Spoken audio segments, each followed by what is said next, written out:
세계 최대의 정보기관인 NSA, 즉 미 국가안보국이 한국에 대해서도 도감청을 해왔다.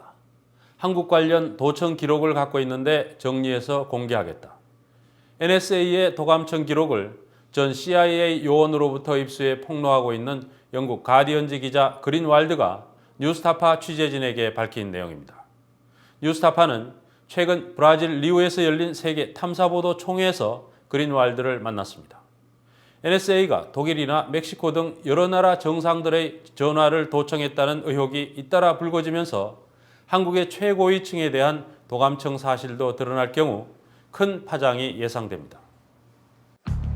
세계 탐사보도 총회에 참가한 전 세계의 탐사 전문 기자들이 한 사람을 만나기 위해 모여들었습니다. 전 CIA 요원 스노든을 인터뷰해서 미국 정부의 광범위한 도청을 알린 영국 가디언지의 그린왈드 기자를 만나기 위해서였습니다.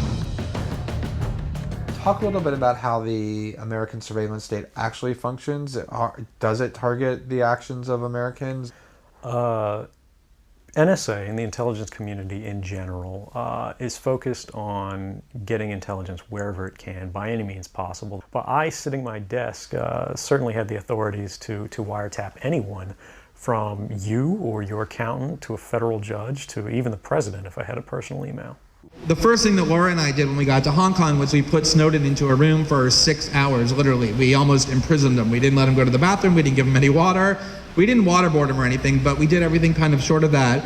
And the idea was to really relentlessly interrogate him and to test the authenticity of what it was that he was saying. And at the end of the 6 hours, I didn't have the slightest doubt that not only was he exactly who he said he was, and not only were the documents exactly what he represented them to be, but most importantly to me, that his motives in why he unraveled his whole life in order to bring these documents to the world were exactly what he said they were, which was that it was just an act of conscience. 스노든이 던진 뉴스는 세계를 흔들었습니다. 미 국가안보국 NSA가 미국 주재 38개국 외국 공관들을 도청해왔다고 영국 가디언지가 보도했습니다. NSA가 미국의 우방국인 유럽과 한국, 일본의 대사관을 도청하고 있을 뿐 아니라 최근에는 메르켈 독일 총리의 휴대폰을 도청해왔다는 의혹까지 불거졌습니다. In just 30 days from December 10th, 2012 to January 8th, 2013, the NSA allegedly intercepted over 70 million phone calls in France. NSA가 평범한 시민들의 메타데이터를 1년 동안 보관한다는 기사도 나왔습니다. But even if it were just metadata, the information that shows who you call, who calls you, who sends you an email, who you email. If you're a woman who wants to get an abortion and you call an abortion clinic, that gets recorded. If you're somebody who calls an HIV doctor because you have HIV, that gets recorded. If you're a human rights worker working with a source in a country where it's dangerous to report human rights abuses, the nature of that communication gets recorded. Metadata destroys the ability of all sorts of important human activities that require confidentiality, including journalism. Over the last 4 months, in order to even do the journalism that I wanted to do, I've had to have editors from The Guardian or other journalists from The Guardian fly here to Rio to work with me in person because we don't feel comfortable talking about documents or communicating electronically because we know that it's being surveilled, which has really slowed down the reporting process. 스노든의 폭로 후 많은 나라들이 다양한 수준으로 미국에 항의했습니다. 브라질 대통령은 UN 연설에서 미국을 강하게 비판했습니다. We have let the U.S. government know about our protest by demanding explanations, apologies, and guarantees that such acts or procedures will never be repeated again. 本件については関心をですね、有しているところであって、しかるべき確認を求める. 그러나 한국 정부는 워싱턴 주재 한국 대사관이 도청당했다는데도 사실 확인 중이라는 말뿐 침묵을 지키고 있습니다.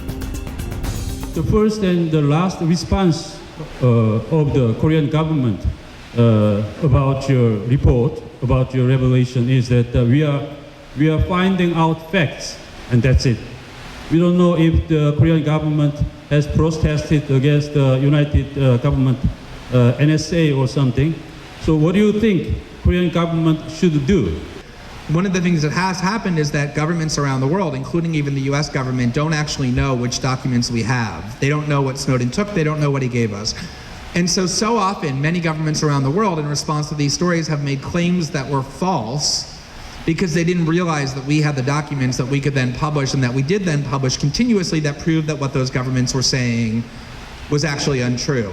And so I think one of the reasons why certain governments that are in countries where there hasn't been much reporting, like in South Korea, haven't been much reporting yet, are reluctant to say much, is because they're afraid that if they say something that isn't true, it'll be proven to be untrue. So I think there will be reporting on NSA activity in South Korea in a way that I think will interest the population, and then it'll be up to South Koreans to demand from their government what they think ought to be done. So you have a story about Korea? They're not ready yet. There's documents on Korea, though. Okay, they have a document. Okay. Yeah. Can you just tell us a little bit of? I can't talk about the stories until they're ready. Sorry. I know I'd like to. I wish I could. Okay, but... please, keep my name card and. Okay, I will do that. 미국은 과연 어느 정도로 한국을 감시해 왔을까요? 미국 정부뿐 아니라 전 세계적으로 정보기관들이 개인을 감시하는 행위가 민주주의에 큰 위협이 되고 있습니다. Most of what people in government do is supposed to be transparent and open. We're supposed to know what it is that they're doing. That's why they're called public servants.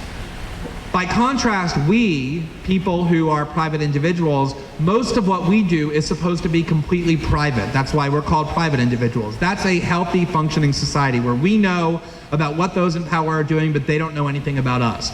We've completely reversed that dynamic. This kind of extreme reversal, where all the information rests in the hands of the state and none in our hands, is really quite menacing to a democracy.